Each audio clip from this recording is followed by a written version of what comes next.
అందరికీ నమస్కారం. ఆంధ్రప్రదేశ్లో గత కొన్ని సంవత్సరాలుగా జరుగుతున్న సంఘటనలు రాష్ట్రంలోని శాంతి భద్రతలు ఏ స్థాయిలో ఉన్నాయో తెలియజేస్తాయి.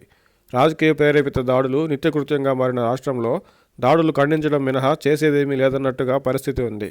తాజాగా ముఖ్యమంత్రి జగన్మోహన్ రెడ్డి గారిపై జరిగిన రాయి దాడి, తర్వాతి రోజు వరుసగా చంద్రబాబు గారి సభలో, పవన్ కళ్యాణ్ గారి సభలో జరిగిన రాళ్ల దాడి రాష్ట్రంలోని శాంతి భద్రతలపై ప్రశ్నలను లేవనెత్తాయి. ఈ మధ్యనే జగన్మోహన్ రెడ్డి గారికి భద్రత అవసరమని హెలికాప్టర్లు సమకూర్చుకున్న నేపథ్యంలో సిద్ధం సభలలో సాయంత్రం 6:30-7 గంటలకే ర్యాంపు వాక్ చేయొద్దని, పోలీసులు అనుమతి ఇవ్వట్లేదని స్వయంగా జగన్ గారే చెప్తూ ఉండడం మనం చూస్తూనే ఉన్నాం. అలాంటిది రాత్రి 8 గంటలు దాటిన చీకట్లో రాత్రివేళ రోడ్ షోకు పోలీసులు ఎలా అనుమతిచ్చారంటేనే ముఖ్యమంత్రి గారి భద్రతను పట్టించుకోకపోవడం కాదా? జగన్ గారి చుట్టూ ఎప్పుడూ కవచంగా ఉండే భద్రతా సిబ్బంది రోడ్ షోలో ఎందుకు ఆ విధంగా చుట్టూ ఉండి భద్రత కల్పించలేదు అనే ప్రశ్న రాకమానదు. జగన్ గారిపై రాయిదాడి చేసిన వాళ్లను పట్టుకోవడంతో పాటు భద్రతా వైఫల్యంపై కూడా ఖచ్చితమైన విచారణ చేయాలి.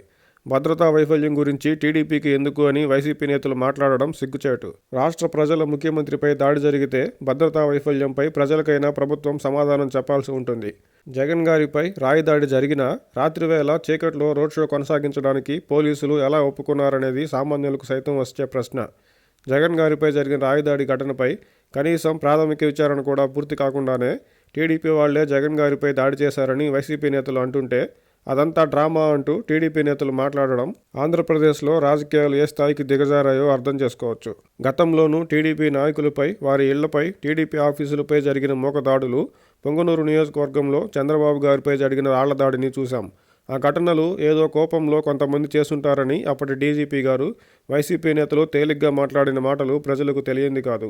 ఈ మధ్యనే ఏకంగా ప్రధాని మోదీ గారు పాల్గొన్న టీడీపీ కూటమి ప్రజాగళం సభలో భద్రతా వైఫల్యం, తర్వాత రాష్ట్రంలో కొన్ని చోట్ల జరుగుతున్న రాజకీయ దాడులు, ముఖ్యమంత్రి జగన్ గారిపై రాయిదాడి, తర్వాత వరుసగా చంద్రబాబు గారి సభలో రాళ్లదాడి, పవన్ కళ్యాణ్ గారి సభలో రాళ్లదాడి చూస్తుంటే ప్రతిపక్ష నేతలతో పాటు ప్రధానమంత్రి మొదలు ముఖ్యమంత్రి వరకు ఎవరూ భద్రంగా వెళ్లలేని రాష్ట్రంలో, శాంతి భద్రతలు లేని రాష్ట్రంలో ఎన్నికలు సజావుగా జరిగేనా అనే అనుమానం ప్రజల్లో వ్యక్తం అవుతుంది. ముఖ్యమంత్రి జగన్ గారిపై జరిగిన రాళ్లదాడితో అయినా ఎన్నికలు ముగిసే వరకు ఎన్నికల సంఘం పూనుకొని పోలీసు శాఖను పూర్తిగా ప్రక్షాళన చేయాల్సిన అవసరం ఎంతైనా ఉంది.